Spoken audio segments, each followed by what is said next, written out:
Since before the second flood in Ellicott City this year, the public and Howard County officials have been going back and forth about how to keep the historic town safe from a third strike.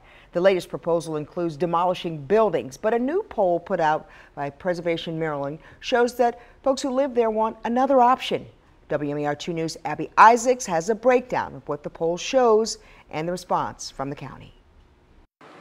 That poll shows nearly 75% of Howard County voters interviewed support alternative projects to mitigating flooding here in downtown Ellicott City. That doesn't include demolishing these buildings. But the county and some business owners say the results are misleading and they're still confident with the proposal.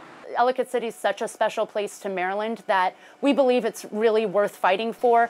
Although that seems to be a statement everyone agrees with, how to save it isn't that easy. On Monday, the county will vote on funding to demolish 10 Lower Main Street buildings. The $50 million project would create a river walk to lower flooding from 12 feet in some areas to 4 to 6 feet. It's about time that we have to do something because we've now seen that this kind of storm can happen in 22 months.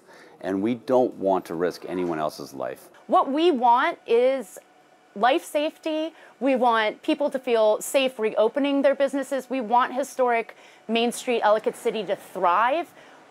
What we don't believe that the current plan with the demolition of these buildings will achieve that goal. Ellie Cowan with Preservation Maryland says they want the county to put a pause on that portion of the 5-year flood mitigation plan.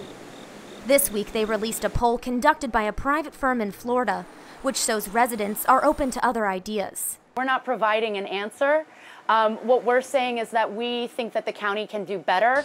Cowan says a lot of time was put in to make sure the questions were unbiased. The county and some business owners questioning if the wording was misleading. I mean, did they tell the folks that not all the buildings that are proposed to be removed are historic? A couple of them were built after the year 2000.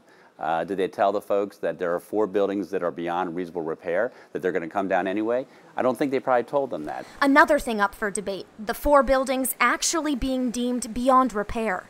We respect what the county says, but we respectfully disagree and would like to see a second opinion, as it were. County Executive Alan Kittleman says they plan to relocate the only historic building, T on the Tiber.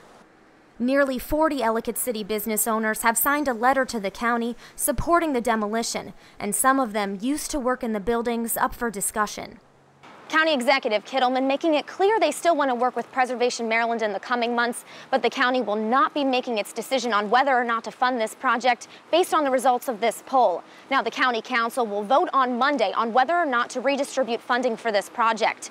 In Ellicott City, Abby Isaacs, WMAR 2 News.